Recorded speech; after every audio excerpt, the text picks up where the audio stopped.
What's up, guys? Subzeric here, back for another VOD review. Today we have a special one, and this is a Honglian VOD review. If you don't know Honglian, he is a very solid Chinese regionals player. Has been to the World Championships multiple times.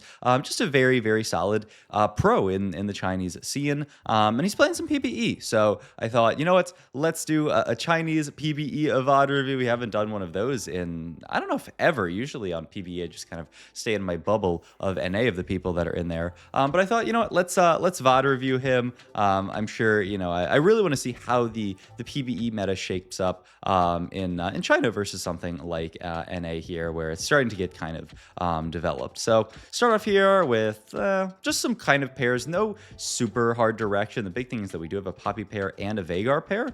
So definitely two things that we can potentially play towards. And we do get a Meepsy, and a Pantheon. So we already have two kind of openers already figured out, right? We have this opener to play into the Meeple, and we have this Pantheon Ezreal Timebreaker opener. And then we also have just some random bruisers along the line. So all of these things, potential openers that we can play into. All right, first Augment here. And we have a new Augment in here. I do not remember the name of this Augment, but it is the one that gives you a 2-star, 1-cost tank, and then a matching emblem. I will say emblems, I think, are actually even stronger this set, if you can believe it, because we live in a world now where if you lost streak, you can get Reforgers for free, and then Reforge emblems if you so want to. Stuff like Branching Out, I think, is really, really nice this set because of that, because you can just grab Branching Out, full lost streak. You know, there are often times where I get to the end of stage 4 and I have 3 Reforgers, 4 Reforgers. If you can use all of those on an emblem to try to fish for, you know, some kind of prismatic trait or just a really, really good emblem setup, I mean, that is really, really good. The rest being said, you know, Birthday Reunion, Warpath, very good augments, especially for, you know, PvE. If you think you're a better player, a more higher tempo player than the rest of the lobby, then you can just grab something like a birthday present, play for win streak, and have a very, very good time, or Birthday Reunion. And it does look like that is what Honglian wants to go for. We do also really nicely have a Sunfire Slam here, which means that it's very easy for us to take this, get some kind of upgraded unit, play for streak. Oh my god, and we get Gnar. This is perfect. Now we can slam Sunfire onto the Poppy, and we have the Ezreal as well for Sniper, so we have a great opener. Only issue is our front line does not really exist, so you can see even a fight like this a little sketch, just because, yeah, our front line is a pile of garbage. So hopefully we can pick up some extra front line on the way. I would even consider, yep, I was about to say, playing the Meepsy over the Veigar here just to get a little bit of extra front line onto this board, because that's what we need. This can also help protect the Poppy, protect our Sunfire cape as well. Ideally, you know, you don't want the enemy board to aggro onto Poppy. You want them to aggro into Meepsy so that you can then protect this Sunfire, especially because Poppy is a very interesting kind of like almost support tank. When she casts, she provides shield and extra stats to your tanks around her, so you almost, yeah, want her to be like an off tank on boards like this. You want like Meepsy, or ideally like a Bastion, right, something like an Aatrox, to take the early aggro, and then, you know, Poppy can supplement the Aatrox with her ability, and then eventually she can be kind of like the secondary tank. Now that we have Poppy 2, though, we are going to frontline her and kind of play the opposite idea, because Meepsy also is almost kind of a supportive style tank, because Meepsy has that CC attached in the kit. Also, this fight is very close, but I think we're going to lose. Oh, that is actually really, really rough to drop our streak there, because we're in a very good spot. Okay, we can also talk about God selection in this game, right? It's Kayle and Soraka are our options. So we're going to be offered a little bit of HP throughout the course of the game, or components. I imagine we're going to want to go down the component path. I mean, this looks really good. A full Gwynsu's Rage Blade here, compared to some HP and some extra gold. That's, what, 8 HP, and then if 5+ people take that, everyone gets 3 gold. Seems like you would really, really want to, you know, go the opposite direction and just take the Gwynsu's Rage Blade here. We'll see if we want to go all the way down Kayle path. I could certainly see it, especially in this world, where we are playing towards a Birthday Reunion. We want to go fast 9, right? And what does Kayle's Treasure Dragon, her God boon, give you? It gives you instantaneous, you know, power onto your board in that you get a Radiant item. Okay. Thanks, Mr. Honglian, for pulling up the OVS logo real quick. But yeah, like you really do, I think, want that instantaneous power when you are looking at like a fast 9 strategy like this. To be fair, Soraka is also instantaneous power, but the big difference there is Soraka's more of like a lost streak instantaneous power, right? You get more HP onto your entire board from Soraka's God Boon if you have lost more fights. It's in what's the word I'm looking for? The less HP you have, the more HP you get from Soraka. In relation, that's not it. Somebody in the comments down below, tell me what word I'm looking for right there. If this was a Twitch stream, somebody would probably tell me. But in any case, on a win streak strategy like this, it doesn't really make that much sense to play into Soraka because we're going to be losing a lot of the potential HP that we could get out of it. And you can also already see Honglian. He's already thinking and planning this like fast 9 board that he has here, which is a really interesting board actually. If you look at it here, look at this this combination of units. I haven't really seen people play this kind of meeple fast 9 style angle here, but I mean the traits are beautiful. We've seen before this combination of like a Jhin plus a Mordekaiser just creates really disgusting things because you can get triple trade in via Mordekaiser. In this situation, we're playing Bard for the Channeler and Blitzcrank for the Vanguard, but instead of playing, sometimes you'll see people like Stargazer with this or other stuff. Instead of that, we're actually playing into a Rammus Gnar here to get 3 meeple in with the Bard, get a pretty solid front line out of it, especially if we add Shen to this board for Bastion, and also, to get Sniper in for the Jinathan. So it's an interesting fast 9 board, not one that I've really seen a lot on NA, and yeah, he's just going to throw Shen on the board, and that is the dream, right, of the board. What's also interesting is that he's not prioritizing the Rost that highly. I think Rost is one of these units that on an A, every board's got a Rost on it. Every reroll board's got a Rost on it. Every fast 9 board's got a Rost on it. Not here. He literally team plannered out this entire board. He literally said, I would like to hand pick this board to play, and not a Rost out there, which is very interesting. Also, while we were planning, we got our minion orb drop. We have what I would see as like a steadfast heart slam, but we will see here. We do have that Reforger if we wanted to take something like a branching out here. I mean, I do think this augment sucks, the new belts one. You got to get to 3,800 HP to cash it out. That is very hard. Stand United, I think, is like probably okay. But I would definitely roll left here. Only upside to left is that I guess you do get another item slam out of it, which is great. I mean, but the problem is just like for a silver, it's just not there. So yeah, I think rolling these two makes a lot of sense, and we can just take the branching out here. We have the Stargazer here. I do not believe that we checked what Stargazer was this game. Okay, thank you for making my life easy. He's just gonna go for the full reforge here. Ends up picking up Infinity Edge, which is really nice, and he can just slam a Brawler Spat onto frontline. So okay, this looks very good. We are going to drop our streak again, so no full streak for us, sadly, and no econ augment for us. So the one thing that I'm starting to kind of like worry about in Honglian's spot is okay, how do we actually make it to level 9 here? We're going to need some kind of either 4-2 econ augment or some kind of econ god boon. The problem is they don't really exist here. You're not getting the ability to get a bunch of econ from something like a Soraka or from a Kayle. Kayle never gives econ. Soraka can get a little bit via like, oh, take some HP and I might give you some gold on top of it, but it's nowhere in the realm of something like an Evelynn that can give you a lot of gold, an Ahri that can give you a lot of gold. So I don't think that bailout's coming anytime soon. I think we're just gonna have to keep taking components here and hoping to spike our board. We do have the ability to take belts here and make an Evan's Shroud here, especially in this spot. But he's going to still go down the path of the Kayle and pick this up here. So, all right. Makes sense. I mean, this also allows you to potentially make some good slams down the line. I don't know that he's going to make... Well, actually, I mean, he could just make the straight-up declaw slam if he wants to. I just don't know how good this rod is here. We are going to pick up a TG. Going to pick that up and put it onto Pyke. Pyke, just a fantastic unit. This guy... he's just a beast. He's just a beast. This guy can hook backline. He can do a ton of damage. Yeah, he's just a monster. We reforge. Oh my god, wow. We reforge a second cloak here, just saying, how many cloaks do you really need? And we get the bow, which actually makes the rod quite good. I mean, I guess if you really think about it, rod can be Guinsoo's, it can be Gunblade, it can be Morello. There's actually a lot that you can build out of rod, especially because we're not thinking of necessarily playing this as just like a straight up AD game plan. We can also, play for the Bard late game and cap it that way.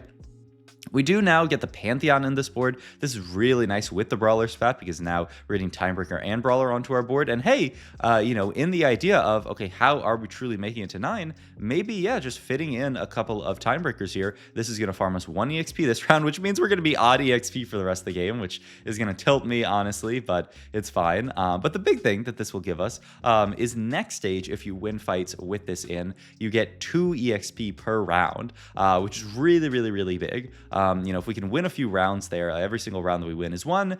It's changing the interval that you would normally level at, which is kind of interesting. You know, if normally you would level at 5-1, getting 2 EXP makes it so that you should level on 5-2 because of the way, you know, that EXP works and that the intervals work. But the other, you know, the big idea is that, well, every single time you get a little bit of gold, I mean, that's 2 less that you have to spend. Every time you get the XP, it's 2 less gold that you have to spend on leveling, which sounds pretty good to me.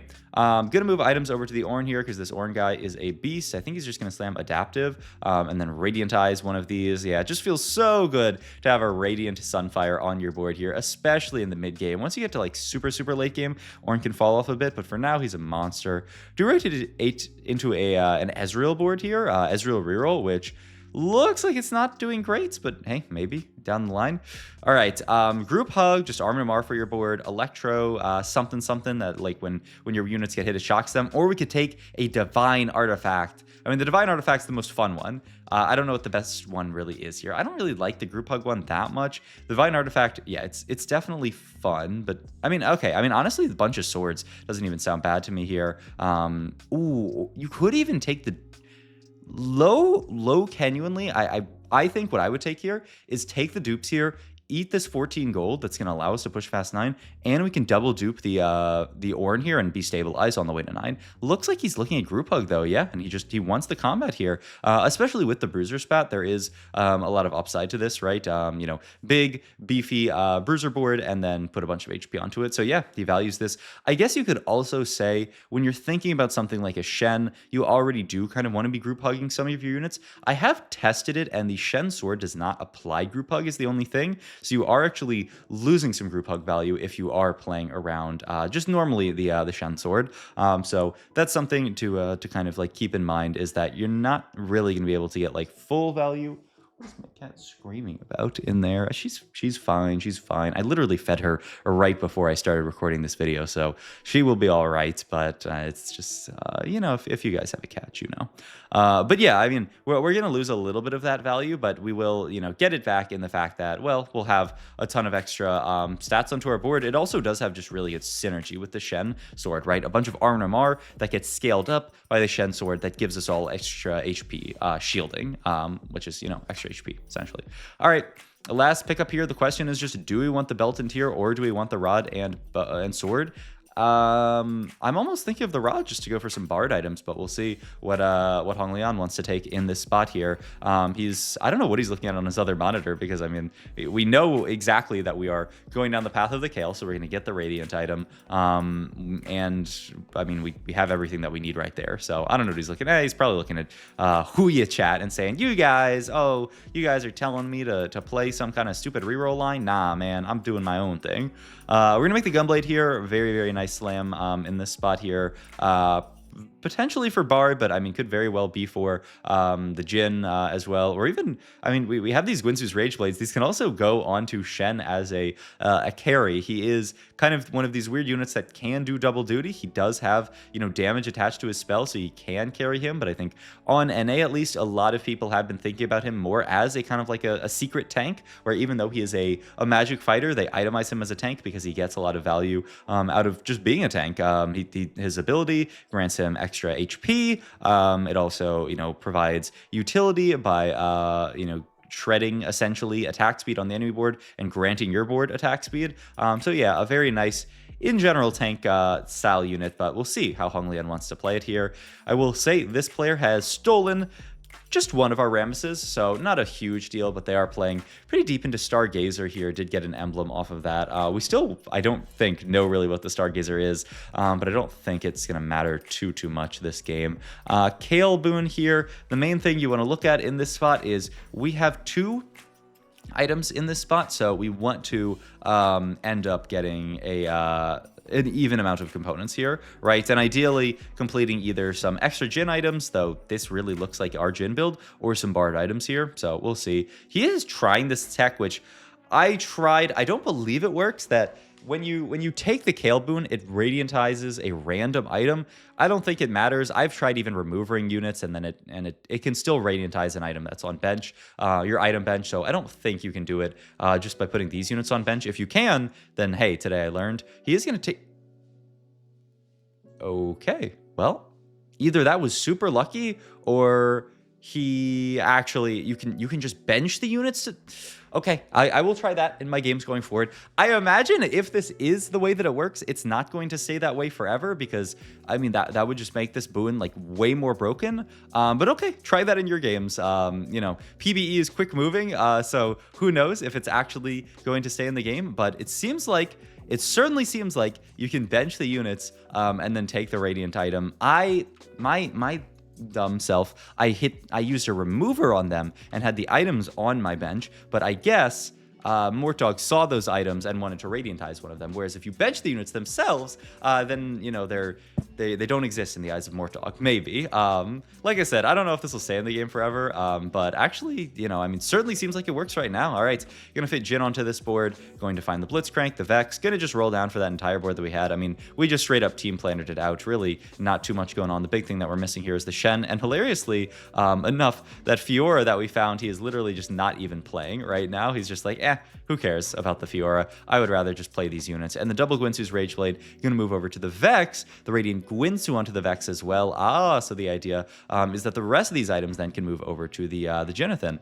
We can make the Last Whisper, the Giant Slayer, and IE onto Jhin, and we have the tank items made there. And yeah, Fiora now onto the board is going to do decent work here, but we're gonna roll down, really hoping to find something else. And yeah, the second that we pick up the rest of this board that we want, we're even just gonna throw the Thomas Kench on this board over what we were considering playing before. So all right, this is our board for now. I mean, looking pretty solid, though. The main thing we are obviously missing is some upgrades. Stuck playing everything 1-star. I will say Bard is a very he's a farmer, and he can certainly farm units in a way that's really, really nice on boards like this. Gonna have to take the Starax here, interestingly enough. I don't actually know who that's for. I guess. Okay, yeah, we're gonna throw this onto the Rammus here as just an HP item. And like we talked about, Adaptive Helm, kind of like a tankiness utility item. Throw this onto Shen, get him casting. When he casts, he shreds so much attack speed on this entire rift that he creates, and also grants a bunch of attack speed. This is, you know, not really relevant for our backliners. He's just granting attack speed to our frontline. But I will say, you know, in terms of what he is granting, you know, if you do have melee carries like the Fiora, which we're not playing here, but the Blitzcrank is a melee carry, that extra attack speed on your frontline can be very meaningful. But yeah, I can continue to roll down here. Really hoping to find this last few, you know, upgrades here. He's also going to move the Radiant item over to the Jhin, because we have a Jhin too, right? We should play around itemizing him. He's also going to move up the sword. Had it on backline before, but now says, you know what? The main thing we need on this board is actually more frontline. We don't actually need the extra attack speed on our backline as much. We need the frontline. I don't know if I completely agree with that, because attack speed is really good on both of these units, especially the Jhin, who doesn't have any real source of attack speed, which, yeah, he's just going to convert. He has a locked attack speed, but, you know, it's solid enough. He did also opt to just skip the Morgana, right? He could play the Morgana here, but he's saying, you know what? The getting Brawler Spat on my entire board is worth more than getting just the Morgana Dark Lady effect on this board. So we are just going to play this setup. It also makes the traits prettier, which is the main reason to do anything in this life here. All right, we do, oh my god, we get a Shen 2 here. This is huge. We keep... The big thing we're still missing is the Vex too. I think that would be a huge upgrade onto our board, obviously. You're going to take an extra item here. This is going to be Starax. He loves Starax onto these frontliners, but especially these high armor Namar dudes, it makes a lot of sense, right? It's similar to a Warmogs. It just gives you a bunch of HP to work with. This is a very strong board that we've rotated into here, but we'll see, can the Jhin and the Vex get there? They can! Wow, this is a really, really strong board. This is a fantastic win, and it does lock a top 3 in for us for Honglian here. This guy has 10 Stargazer. Oh, so it was the mountain, and he's like, okay, 10 Stargazer. Maybe this guy's in the same spot that I was in, where it's like, okay, we made it to 10. How do you get to 11? There's no level 11. And the answer, I still don't really know what it is. Okay, I'm gonna close my door because my cat is going absolutely crazy. All right, we're back. Okay, but yes, he does rotate into this 10 Stargazer. Look, I have been just trying to kind of like find it, through my own means. But does anyone know what the deal is with 11 Stargazer? You must have a Fawn to unlock it? That's the conclusion that I came to. But that's a pretty silly conclusion, honestly. Really nice, actually. Idea here. I mean, to be fair, what does this do? It just saves us a remover, right? We have two, so we could remove her both. But he's just trying to just save a remover here, hoping that, he ends up having the double Gwinsu just on the Vex here. There's, a decent chance that it would just pop off the items that you want, and then you could get double Gwinsu there. I guess it's a 1 in 3 chance, right? Pop off the Gunblade, pop off a Gwinsu, pop off the other Gwinsu. But there's a chance that you save a remover by making this combination here. This is the setup that we want, though, is just Giga attack speed onto the Vex with the Gunblade fueling the board here. You can see this Vex Drain taking so much, and this board that just beat the other board, the 10 Stargazer board, gets low-key cleared by us. The downside to the fact that we had to burn that extra remover, which is why it would have been really nice to save it, is that now we can't actually take a last Shen item here because we slammed the chain here, which is actually really obnoxious. So now we're going to have to adaptive Thomas Kench, which is not my favorite thing in the world to do. But, I mean, you got to do what you got to do here. Rotate into the Stargazer board again, actually, here, which is funny. And we'll see if Vex can pop off again. We actually moved the Vex up in an interesting way just to try to get her not blown up completely, though it actually kind of seemed worse because she took aggro first. Oh no, so we lose the fight. It is still a top 2 from Honglian. Can't overcome that insane Stargazer board. It still has a fantastic game with this Fast 9 Vex and Jhin board. So, hope you guys enjoyed this video. As always, if you did, please like, comment, and subscribe. People tell me I got to keep saying this. I am streaming 5 days a week, Monday through Friday, and probably more. We'll see, because today's Friday. Starting at 8 a.m. Pacific time on my Twitch channel. So if you're watching this video, it's probably around then. So hey, go check it out if you like my stuff, or even just give me a follow down on Twitch, and you can watch me whenever, or follow me, or watch me on YouTube, right? I mean, you can watch the YouTube stream here as well. So go check that out if you're interested.